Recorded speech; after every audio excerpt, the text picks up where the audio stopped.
welcome to Winchester. I can still hear it bleeping. Yes. I think we've gone live. Hi everyone, nice to see you again. Welcome to the show. And tonight we are going to talk all about things all paranormal, all things spiritual, as we do.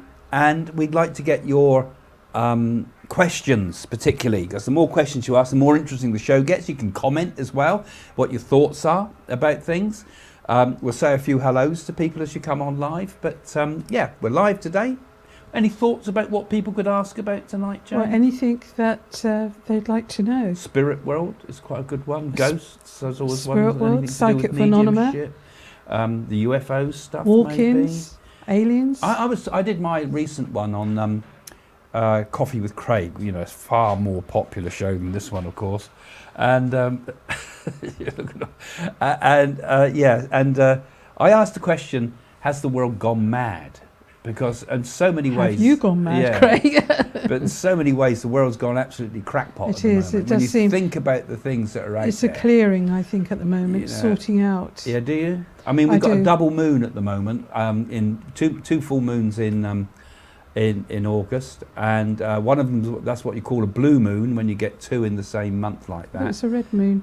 That's a blue moon, it's called, and that's where the phrase "once in a blue moon" comes from. I believe. I read it somewhere, I heard it somewhere. And I can't read that. Turn on my mic. Phone down. Oh, my phone's on. Yeah, you can hear talking. Sorry, I thought there was something going on there. That's what I say. I wonder what that was. I could hear it. It must have turned itself on. Must be the blue moon affecting you. Yeah. So so there's a special energy at the moment. It's in the sign of Aquarius too, which we haven't got any more, Matt, have we? We're all right, clear, aren't we now? Yeah, clear on this. Yeah, good, all right. So it's always the sounds. Trust you. It sounds always the problem. Yeah, so, you know, I thought, the world's gone mad. There's some interesting things to talk about. Where do you think the world's going today? You know, I mean, look at the news we get out there nowadays. The news is terrifying, and it's with us all the time, everywhere we turn. Right. Wake up in the morning, turn your phone on, which you shouldn't, but you do, and you see the news, and it's always something horrible. Well, Linda Craig said hi from Herefordshire. Hi, Linda. Hi there, Linda. Get us a question Nana, or two. Hi from Southampton. Hi, Nana. Lydia, good evening, Jane and Craig from Germany. What's going on there? Any interesting questions about Germany? Lots of stuff going on in Germany. Lots of stuff going on in Holland. Kimberly, good afternoon. Blessings. Afternoon, Kimberly. Helen, good evening, Craig and Jane from Wales. You're about to have a lot of rain down there. Low and heavy this tonight, I believe. Heavy storms coming in. Hello from France. Should hit us too. Bonjour. Bonjour. Say it in every language Justine, you can. Californian. Hello from... Hi. Awesome. That's American, isn't it? Lydia, question. As today is my late father's birthday, do they on the other side actually recognise in my last incarnation this day was my birthday? Well, they certainly do. That's a good, interesting question, actually, because one of the things that we quite often pick up with our mediumship is dates, isn't it? You pick up, would you understand 5th of August or something like that? And of course, you're picking up things, anniversaries and things like that. So it's obviously relevant to the person receiving the message. You know, I mean, my dad died on 2 days ahead, and it's Sunday, I think it was. Would be his day he passed over. So those things we remember, and they can often act as a lot of evidence and proof when we're doing mediumship. So they obviously remember them, and I think, I'm sure they would also recognise the same thing in the spirit world. But I don't think it's like. I think the time in the spirit world's different somehow, though. It doesn't quite flow in the same linear way it does here. And you know, how can I ever explain that? Because we only understand time flowing in one direction. But I think when they connect with us here on the earth plane, those important dates and things like that become more relevant. Perhaps in the spirit world, do they live on the same sort of vibration layer of time as us? I think it's slightly different. hard to explain. But then it's a bit like all the quantum physics and things. Timing, when you look at the quantum world, is very different. You know, I mean, time goes in one direction here. You know, could it go other directions? Could it go up, down, sideways, inside out, backwards? You know, we don't understand what time is. It's another dimension of this existence that we exist in here. So I think it's different in the spirit world.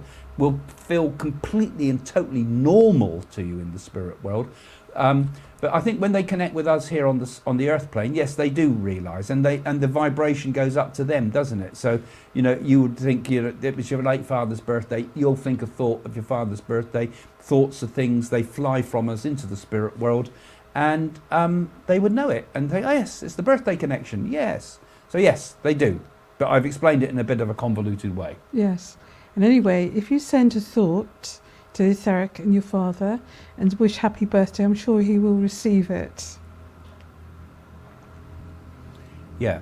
Do you think the world of the spirit is different to the world here when it comes to things like time? It's a different reality state and consciousness, isn't it? Yeah. It's like coming through, recognising, evaluating that it's his birthday and thinking of somebody on their birthday, you're attracting them to you. Yeah, it's like you can't explain four-dimensional things in a three-dimensional world, or it's hard to explain to a one-dimensional world what a two-dimensional or three-dimensional world is, isn't it? Yeah, so it does work like that, I think. Right, Michelle. My recently passed stepfather keeps visiting my sister in her dreams. Oh, they do that, actually. He passed really quickly. Do you think he's got a message to give that he could say before he passed? Well, it depends, I think, because I'm a great believer who's ever meant to be there when somebody passes or make their transition over to the spirit world, they will be there. Sometimes people can't get through and say what they really want to say, but I'm not picking it up because we can't just click our fingers. About I there, know, isn't it? Is he trying to say something to me? And I think sometimes the spirit world do, don't they? I mean, they certainly... Well, he wants to connect, doesn't he? Yeah, but I've often had many cases when we've done readings, and you've got exactly the same course, but you know, when I've done readings for people, and sometimes the message is, like, you might have had somebody that did something really bad, you know, something, your mother or father or somebody might have done something really bad, something that was unresolved, and often there's messages of forgiveness, or that they've seen the bigger picture, they've understood the mistakes they've made, they've understand the wrongs that they've done, the bad influences that might have been around them at the time of death. They see the big picture, and you know, often messages come through to help to try to kind of bring harmony again. And so I think, you know, when they come in your dreams, maybe there's some message they're trying to say, or maybe it's coming from you too. Yeah, I think Michelle understands this because she picks up. I'm sure she does. But it probably wanted to come through to your sister to say he's at peace and arrived peacefully and just everything is okay. And dreams, that's a good topic. Anybody out there wanting to put some questions up about dreams as well, because it's something that I think for us, all of us, really, it's one of our ways into another world, isn't it? Because like we were talking about time in the spirit world, time in a dream can be very strange. So there's a kind of an example of another type of reality that we're in. You know, we don't realise we're in a dream when we're in a dream. It's completely all-embracing, isn't it? So that gives us a doorway into another world. I mean, have you had any fascinating dreams and things that have happened to nightmares. You? Or nightmares. And why do people get nightmares and recurring dreams and things like that? Loads of topics. And you know, sometimes people meet in dreams, in what we call mutual dreams. So, yeah, any thoughts, any questions, anything you'd like us to tackle on that as well? Because it's an open night tonight. We're just going to have a general sort of chat about all things spiritual. And, yeah, I think that's another good topic. Might even say a few more hellos if they come up too. Alexander, do cats see ghosts? I'm sure that animals, their perceptions are open. They do see psychic phenomena, they do see people, they do see apparitions, because you can always tell an animal will look up suddenly, perhaps in the corner of the room, or you follow a cat's eyes, suddenly look around. They do sense animals. Animals do see people on the other side. Yeah, I think perhaps animals are more sensitive. We've said this before, haven't we? Because they don't have language, so they still need to communicate. And it could be, we think of psychic things as being kind of an advanced form of consciousness, but maybe it's not an advanced form of consciousness. Maybe it's something that predated language. Maybe people like us that are psychics are not sort of advanced beings, but backwards somehow, because we're still using an old animal form of communication. But cats, they see things and they see ghosts. They know when people are ill. They know when someone's distressed, definitely. And they know when spirits are around. When Jane does her readings from home, I do mine on the Zoom and things, but Jane does hers at home. And the cat, Boo, you've seen him on before, but he'll come and lay against the door. So it's like a sort of draft excluder when on the other side Jane's doing the reading, because he kind of knows if someone's distressed, doesn't he? And all the animals we've had have been like that. Our cat Yin and Yang was like it. Gizzy and William the dog and the rest. We had lots of animals in our time, cats and dogs, and also, they are sensitive. Also, I think with cats, they can tell who's a nice person or a bad person, because you'll suddenly see them, especially Yang. He was crawling on his stomach. He didn't like the look of this woman. She did look like a witch, I must admit. We have had some interesting people visit us. And then he stopped meow like that, because animals do sense things, because, as I say, the senses are heightened. And that's why dogs always go for me, don't they? And monkeys. I often dream of deceased loved ones, especially my partner and my nana. Are they visiting me in dreams, or are they just wishful thoughts? Well, I would say, Jay, it's a bit of both, actually, because I used to write a number of columns for the newspapers, and Jane did some too. We did it for the Scottish Daily Record for a long time, and about 2 or 3 years there, and then about 15 years for the Weekly News and things. And we used to have people write letters in, asking, a bit like we're doing on the show tonight, really. This is kind of extension of that. And had an awful lot of people write about people who had come in dreams. And sometimes I looked at those and I would often think, no, this is your worries about it. Like, one that used to come up a lot, where women particularly, it seemed to write about this, but they shared their experiences more. But they used to say to me quite often, I dreamed that my dead husband was divorcing me. And of course that's a horrible dream to have, and this happened multiple times, and she's obviously thinking, doesn't he care for me anymore? Does he divorce me? Is he trying to divorce? And thinking it's a real spirit contact. But actually, if you think about the interpretation of that dream, the feeling of losing someone and having all the feelings cut off when someone's died, and your feeling of aloneness, is just like as if it was a divorce. It was just like as if he divorced her. So that particular dream, I used to explain to people, that's kind of an expression of how you're feeling about the death and the loss, and how you emotionally feel completely deserted. It's like being deserted, which the divorce can feel like. So in that case, no.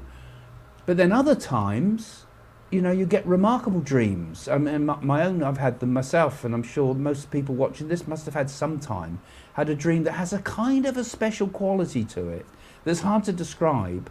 And in that dream, you just know you're communicating with that person. So I think the spirit do bring real messages, particularly, people talk about dreams like this at the time of death and things like that. Someone's dying, these dreams often come and the spirit give a warning. You want to say something, Jane? I would say, just don't dream of the Death Reaper. Then you really must be worried. A dream of the Reaper. Well, actually, dreams about death are the most common dreams of all, actually. There's a number of very common dreams, but death-themed dreams are very, very common. And they tie up a lot with that same idea that I was talking about there with the woman who felt she was divorced, because it's like me and Jane came tonight and we're both dead tired. So the dream, often a dream when you're totally exhausted, or you're ill perhaps, it's like feeling like you're being dead. So the dream talks in symbolism, it talks in allegories, it talks in metaphors, and it says it was just like you're dead. And then the person wakes up from this and says, oh God, I'm going to die. Your dream's expressing the feelings of being, dead tired, dead beat, dead angry. I mean, we use it in our language even. We use metaphors. In fact, I was thinking about, we think in pictures, don't we? And we think in words. And I was thinking, what would it be like if we could think without pictures and without words. I've been trying some meditations recently on myself, really, just experimenting. Can I think without words and without pictures? It's a real mind boggler, I tell you. And try it sometime when you get a chance. Try to sit quietly, no words, no pictures, and because that's the primary way we think on a lower level of consciousness. And in dreams, we think even more in pictures, because I think pictures probably came in our mind. Images and pictures came before the time of language. Interesting. Because words are just like, aren't they? They're just like symbols. Yes. The condensed forms of pictures, really. Anyway, that was my thought. I had to put my glasses on, Craig. It's got spirit rooks. I thought you said something else. Spirit rocks. Yeah. That's why I got to put my glasses. What did you think it said?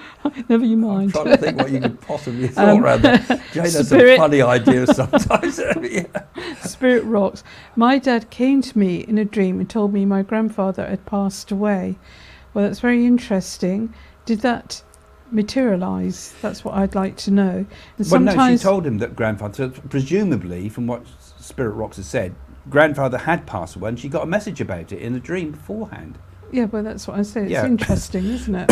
I think she describes it, or she or he describes it in the question, because it is like that. So many people get, particularly at the time of a death, people have dreams of that person without even sometimes knowing that the person had died. I mean, I saw it. I saw my granddad on my dad's side appear in the room, and I had no idea he'd died.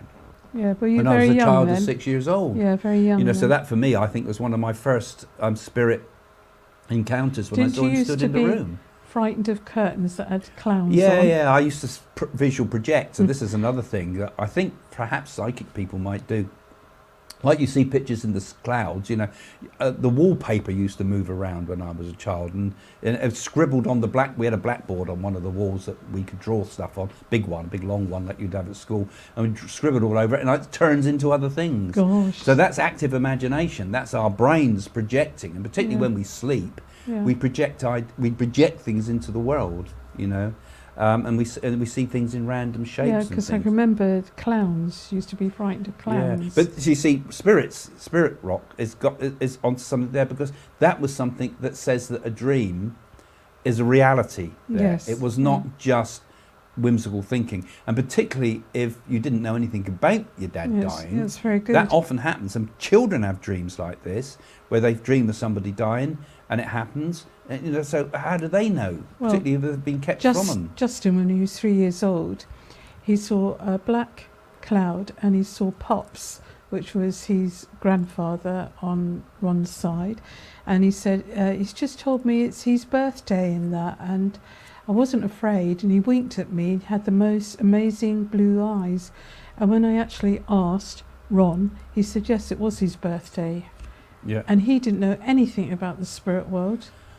Yeah, so it was amazing. This is it. The spirit world, just like mediumship, gives evidence, verifications, things we can check up. And that makes a huge difference, really, because that makes you think, hey, just a minute, something's going on here. This isn't just, I've got some facts from this dream. And I'm sure that happens quite a lot. I'm sure a lot of you have had things like that as well. You must have had verifications. And when you know someone's died, even though you know before it happens, or people rush round to someone's house because they know something's wrong, and that's so many cases of that, and that's before you know the person's even sick. Can you remember when Keith died? I stayed up with him all night with his mother. They were friends of the family, and before I came home at 4 o'clock in the morning, you could smell burnt toast. Yeah, I smelt the burnt toast at home too. His grandmother came for him, and she used to burn the toast, and you said, I can smell burnt toast. Do you remember? It was really strong. Really strong. I was at home still, wasn't I? And you came home, and the room filled with the smell of burnt toast. We've often had these strange smells that occur at the time of a death. Not nasty smells. Maybe it's the food at the wake. Gosh. But I always tend to make that joke about getting down on your knees that way. Anyway, we've had things like smell of jasmine occurred when my dad died, and that was very strong. That's to do with Sai Baba. And he had Sai Baba's photo by the side of him as he died, didn't he? Which very strange, really, because my dad was not naturally into things like that, but he was at the end, stranger, which I thought was reassuring. But then the room filled with the smell of jasmine. And I'm sure, have you had anything like that, any strange smells, you know? or perhaps Vibhuti ash suddenly appearing, or... that was an interesting one. When I used to write the old column again in the newspapers, because I did so many years I did that, I was writing them at the time when all the Ganesha statues started drinking milk. Do you remember that? Yeah. And I had lots of letters in from, these would have been from Indian people. Now Ganesha's, as you probably know, is the elephant-headed god. It's a son of Shiva, as it were. And it's the remover of obstacles, and it brings good fortune for business and things like that. And on a particular date, all the, it's probably out there on the net somewhere. You could probably look it up, some of the news things about this. But it was such a remarkable thing, because all over the world, the Ganesha statues started drinking milk. And when I say that, what they do in India, you will pour milk onto like a Shiva Lingam or onto the statues of Ganesha and so forth. This is kind of like a blessing thing. It's like a ceremony. It's a bit like holy water sort of idea, I suppose you could say. But they all started absorbing the milk and drinking the milk, and all the Ganesha statues everywhere started absorbing milk. So what happened? What was special? What was the god of Ganesha or whatever god itself coming in a form of some form here saying? Was there a special birth at that time? Had somebody come into the world who was very special at that time, perhaps who we haven't heard of yet? Because we're going back into 90s, 98, I would have thought, round about that time. 97, 98. Definitely do Ganesha again to get rid of all these obstacles around the world. Ganesha is a very positive symbol of the Godhead, really, because the Indians don't think of it as like a God in the same way a Westerner might think of it. It's a representation of an aspect of the one God. But, perhaps there was something special going on there, and maybe we'll see those results soon. Maybe there's somebody walking the planet who was born on that day, or what was special about that? It was a peculiar day. There didn't seem to be anything astrologically significant about it, but it was happening everywhere, and I got loads and loads of letters in from it. Not people who'd just seen it on the press and were responding. They were writing saying, "Oh, we've had it happen," and they're really excited about it. And people I knew as well were ringing me up and saying, "It's happened at our place too. It's incredible." So, what was all that about? What was that all about? There must have been some augury in that. Must have been amazing, wasn't it? Yeah, the world is full of miracles and strange things, really. Right, Lisa's saying, my sister and I believe we met up in a dream. We were both in like a market in the sky. 100% believe we can all meet up in dreams, but because we didn't always discuss them, they're not verified. Well, that's true. We don't talk about them, do we, nowadays? Well, I mean, in the earlier societies, people would gather round to talk about their dreams, to decide what... like in the, I'm talking about more like tribal societies here. It was common that whatever it would be, you call the person, the head shaman or the witch doctor or whatever you want to call it, would gather everybody around them, and everybody would share their dreams and talk about the dreams. And these would decide what was being said in the dreams, would decide the policies. It was like a county council meeting, except you're using your dreams to discuss it. And if somebody did something in a dream, for example, they were an adulterer with somebody's wife or something, went off, dreamed of having sex with someone else's wife or something, they would be punished because they'd had the dream of it as if it had happened. Or if they stole something in a dream, and they admitted this in a dream, because they all had to talk about their dreams openly, if they dreamed as being stolen something, they would be punished. Or you've dreamed of someone else stealing something from you, you'd be punished. Well, I can remember, weird, but I mean, interesting, I can remember once I dreamt that you'd bought a black BMW, and I told you, and you said, I got to tell you, I have. Yeah, when I bought a black BMW, didn't tell you. You didn't tell me, and I dreamt it. Yeah, I couldn't get away with anything. Can you? Can't get away with anything when you're psychic. Yeah, so that was all pretty interesting. Because lots of people buy dream catchers, don't they, and put them above their beds.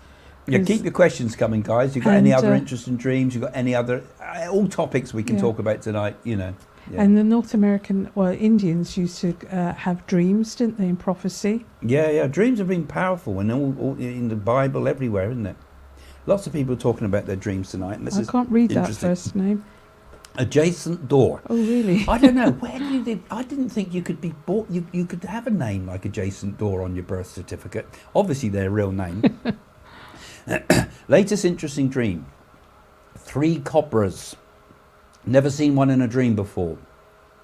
Then a room with a staircase made of light going upwards, and the sentence, "Join us," in English. And I'm not English. Yeah, okay, well that's great. But sometimes snakes are good symbols, and sometimes they bring good things, good fortune.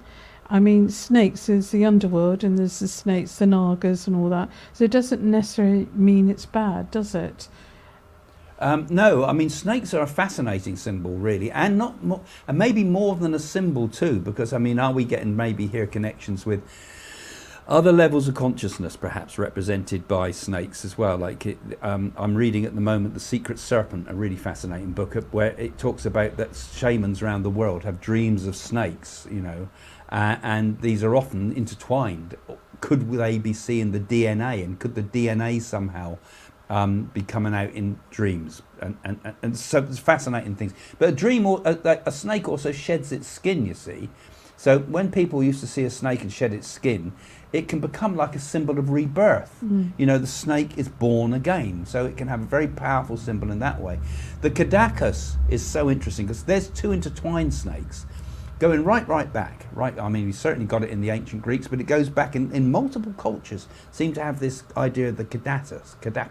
But if you look at the DNA, it's like 2 snakes entwined, isn't it? They're like entwined 3D. Put it flat, it looks like a twist 2 snakes. And that's a symbol of healing. And yet it's DNA. So is there something there also? Maybe harks back to the ancient aliens idea, perhaps, you know, because, you know, we talked about this before, where people visited us that were reptiles. And do we have a reptilian side to us still? When I say that, when I think about in the womb, the baby goes through a reptilian stage. So if that's there in our physical form, albeit very brief, it's only a short period in the womb, but at one point the baby, the fetus is like a reptile, only when it's tiny. So that obviously some throwback to prehistoric times, but we also got that in ourselves. Have we got something in ourselves and memories from very, very, very long ago? Yeah. Join us in English. It sounds like in English, I'm not English, either that person's Indian, because snakes are very much important to Indian people. Well, of course, it's Shiva has the snakes, you know, and Shiva's being the kind of one of the highest representations of the Godhead. You know, on one hand you've got the Vishnu type of worship, and another side you've got the Shivite type of worship. Yep. And particularly the snakes are considered as being like a symbol of the Kundalini and the spine, which is the spinal energy that runs up the spine. And yet they're also scary things, aren't they? I mean, if you saw a snake in here tonight, we'd be terrified. So they're frightening things, snakes, as they hug the earth, they're hidden. They're quick. Yeah, they're fast, that's true. And they're blind, and they pick up your energy and your senses. And we must have instinctive reasons to fear snakes too, because snakes can kill you instantly. You know, a snake can kill an elephant or a lion or whatever. The snakes can, you know, it can be very dangerous. And they're scary to look at with their eyes and their strange tongue and things like that, or the hooded form of the cobra. So they've got this weirdness of being both a benevolent type of thing in dreams, a rebirth symbol, and this negativity. And as a symbol of healing too. It's so mysterious. Why should it be like that? But the light going upwards on the staircase, could that be your Kundalini? Could it be? You know, could it be join? Because what happens when the Kundalini opens is the base, the snake, three and a half coils of the snake in the base of the Kundalini rises up the Sushumna, which is the middle channel of the spinal column in the etheric body, and then goes through to the third eye and out to the top of the head, and the two energies, one on the top of the head and one at the base of the spine, join us. So maybe you've been working with something of that, or that's of somewhere in your mind, or you've been thinking about something like that, of working with the joining of the Shiva Shakti energies of the spiritual body. But that's just one thought of many many ways you can interpret that. Right. Agility bits. Do you think we survive the worrying rise in sea temperatures around the world? Well, we know nature is doing all kinds of things at the moment. We've got all the climate change. It's a warning putting out, and it's China is the biggest worry, what they're doing to the climate at the moment, isn't it, Craig? China. Well, yeah, I go on about it a lot, and Jane hears me going on about it. I say we worry about turning all our cars off and having all these zones with in London and things where you can't drive, for goodness sake.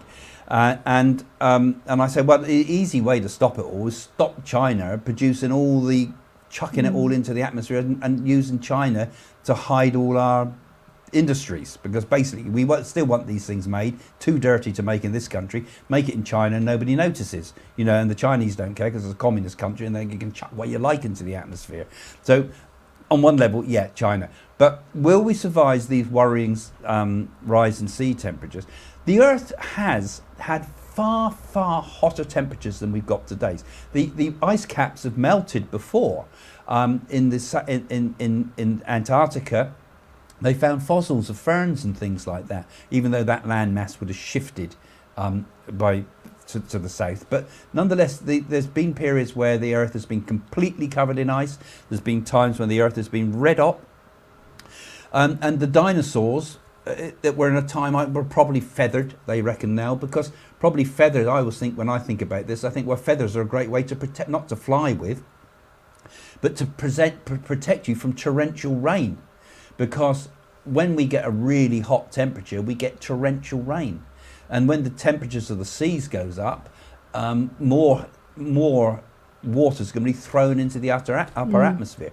So if we have the warming that everybody's warning us against, it's not going to be some lovely tropical, not some lovely day in the Mediterranean, sort of like you're on holiday. It's probably going to be pouring rain, torrential rain constantly, because you know the water's going to rise, and that's going to be our problem.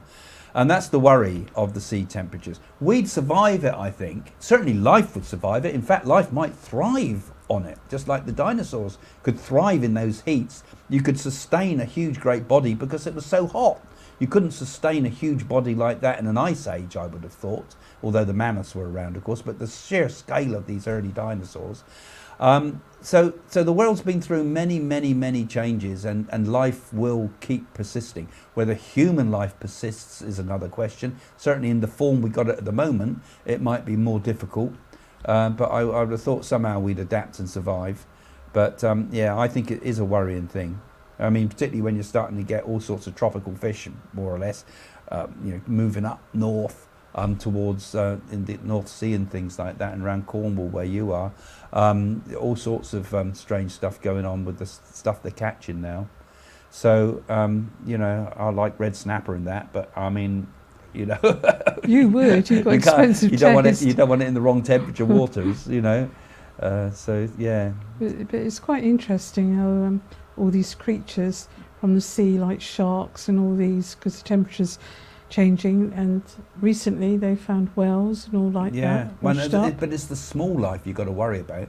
It's the things like the krill, which is so many animals live off, and the plankton. These are the things that could really where the balance would go wrong. But I think nature has a way of adjusting, and has a way of it wants life to be here, and whether it wants human life to be here, I don't know, but it wants life to continue.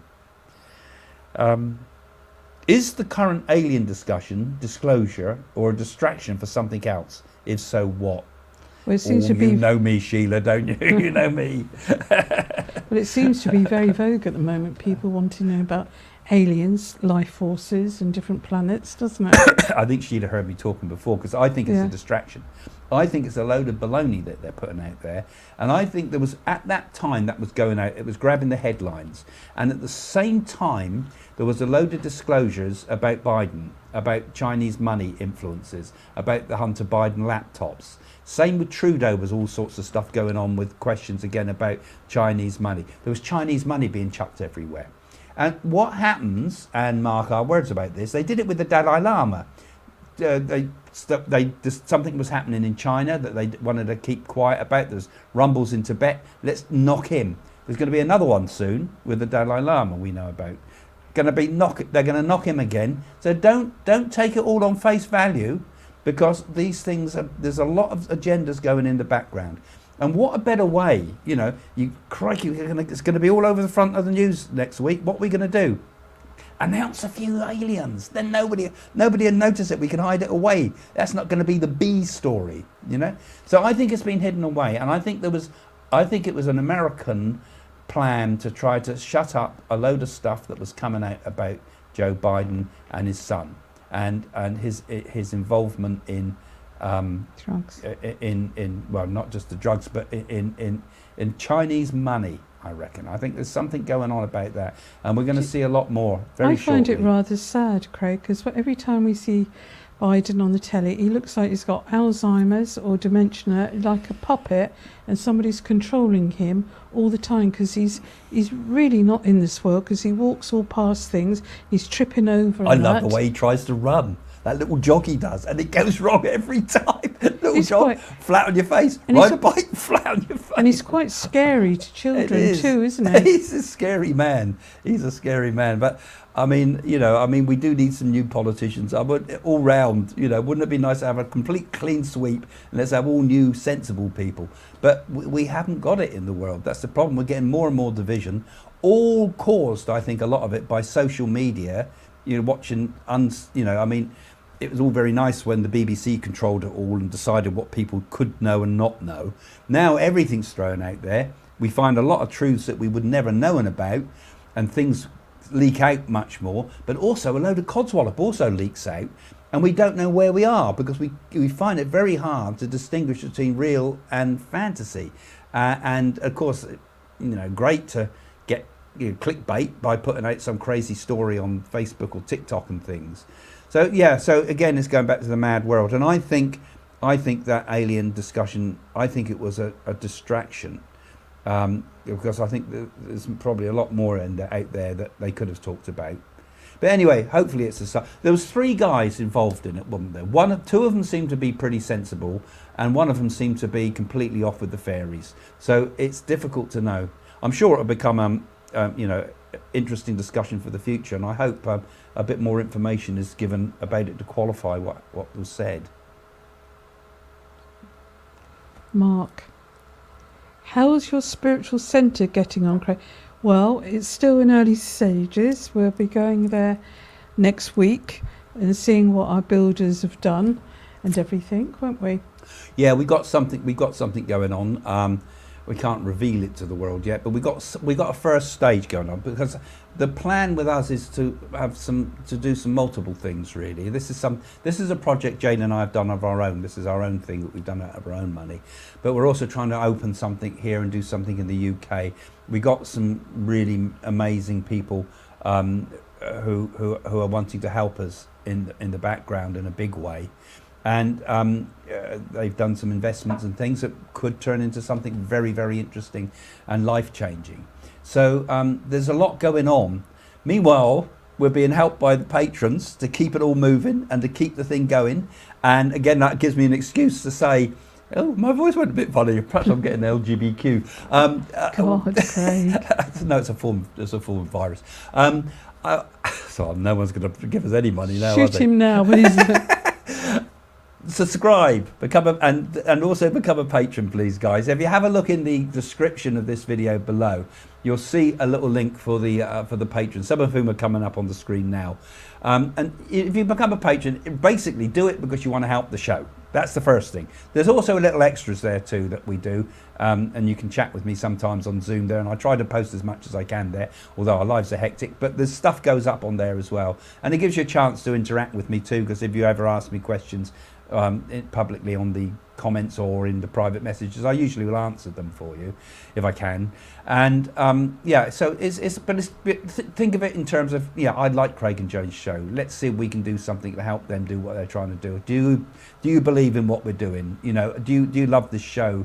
And not only help the show keep going and this environment we're in here, but help us to, you know, do these new ideals and become, maybe do something that is, you know, there to help the world a bit, you know. So yeah, your help's always appreciated. In the description below. There you go. I've done the sale. I hate asking for money, but it is kind of the way you have to do it nowadays, you know. And I'm sure that you'll understand that, you know, you'll see stuff there about what we've been trying to do.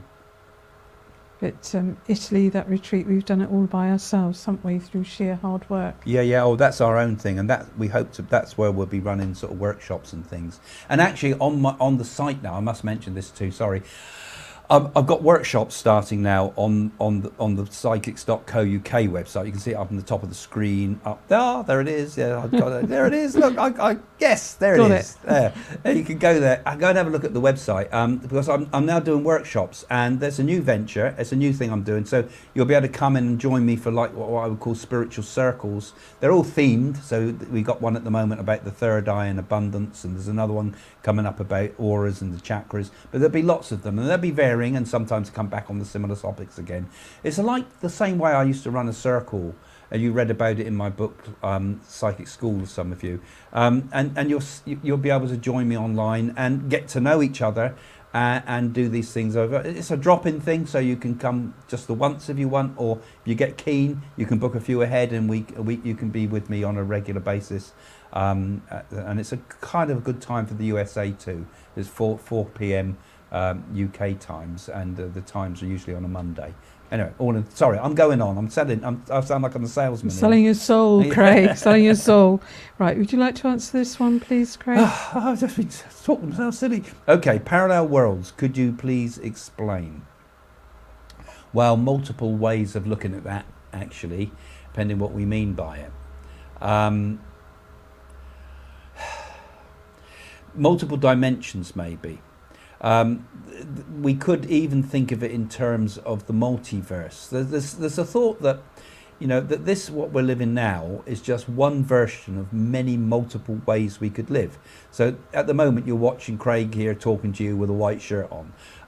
In another video, in another parallel universe, I could be wearing a yellow shirt, and everything's the same apart from that. In another one, I could perhaps even have, you know, antlers, because that would be a good one. Maybe I should jump into that universe. So the idea is a bit like there's all these infinite possibilities, and they all run parallel to each other. Or another way of looking at it is that every situation we enter in life is quite one static situation where we could move to another. So it's like in every time we make a decision in life, we come to a crossroads, which every time we multiple millions of them, we're moving through different universes every time, and that by the right choices and the right decisions, we actually come to a universe that is perfect, where everything is perfect and we are enlightened. This is another way of looking at it, that there's this idea of finding what I suppose you could call the astral worlds, the astral world, perhaps the Tao, the Brahma.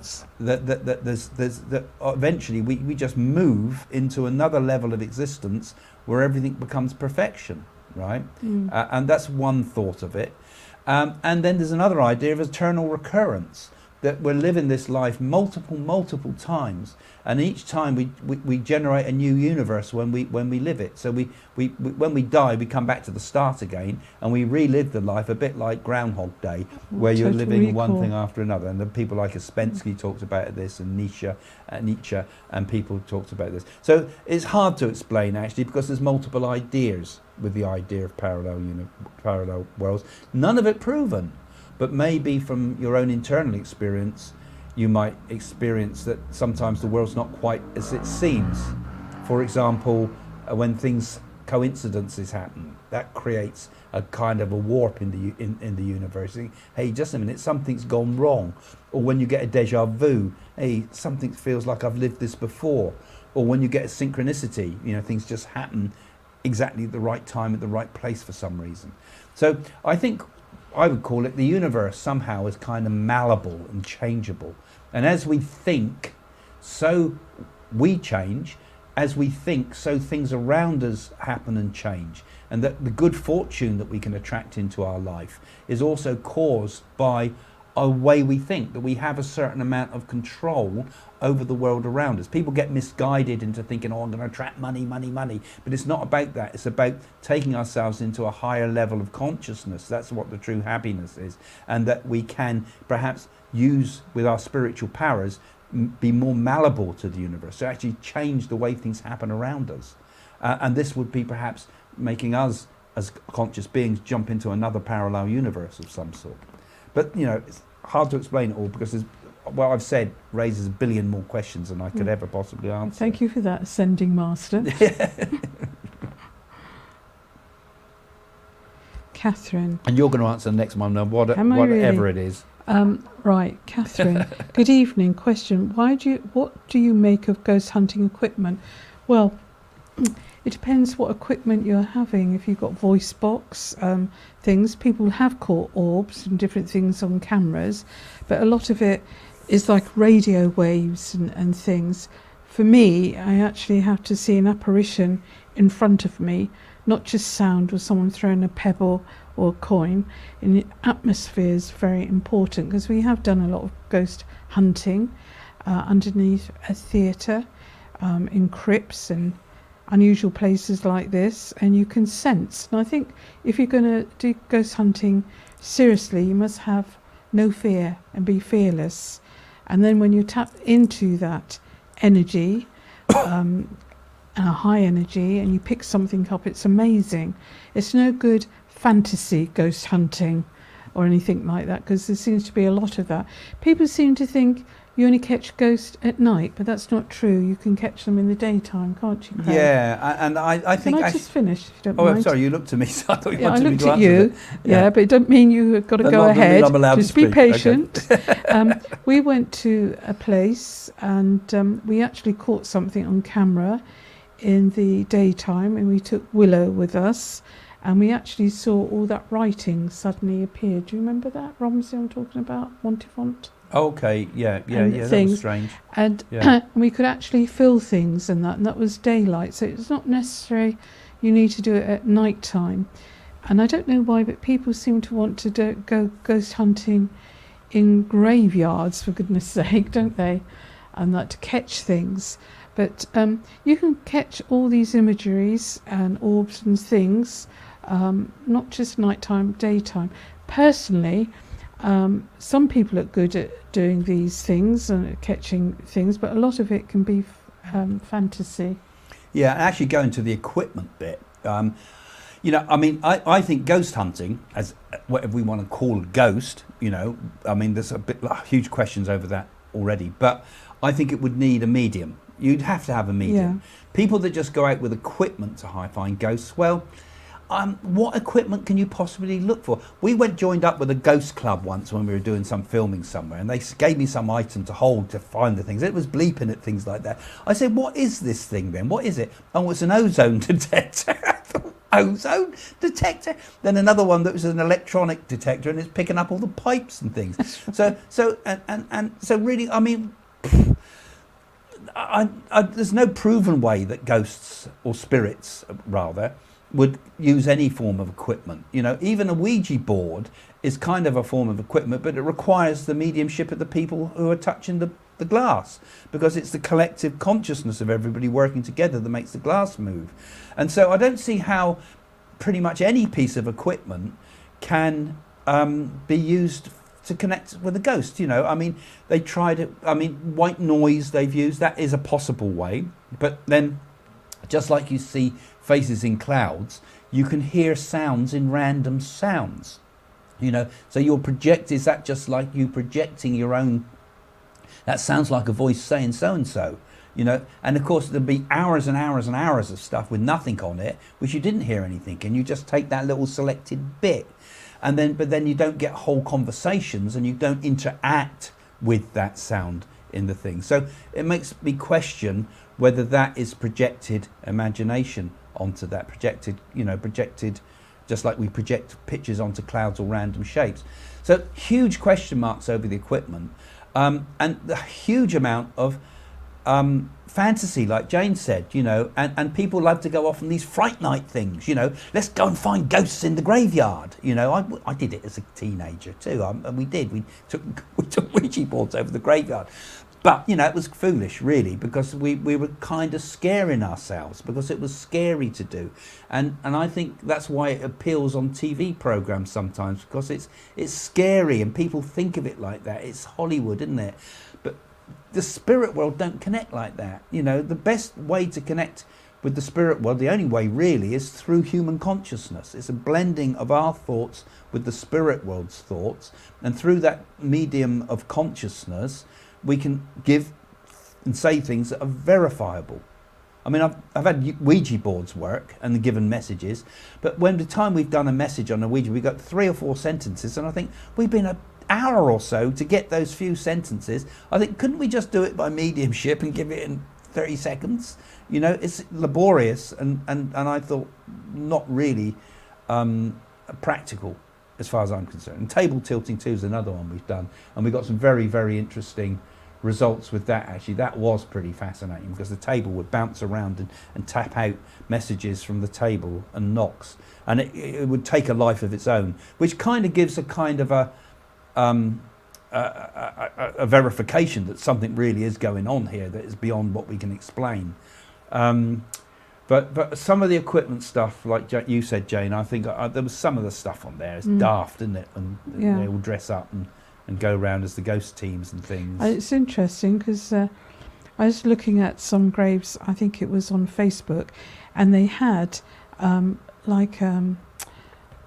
it looked like a prison cell going over it, and that was to stop case people come back as vampires, so they couldn't get out of their graves. Oh right, they did. Yeah, they used to put stakes into people's hearts and stuff. No, but this was all done like bars going across in shape of the coffin and everything, and because they were frightened that people come back. And then further along, they had a bell attached that's going down to the grave in case people were alive and had to ring the bell. The problem is people did wake up in the grave. Victorian that was Edgar Allan Poe's biggest fear, be buried alive. And some people say he was.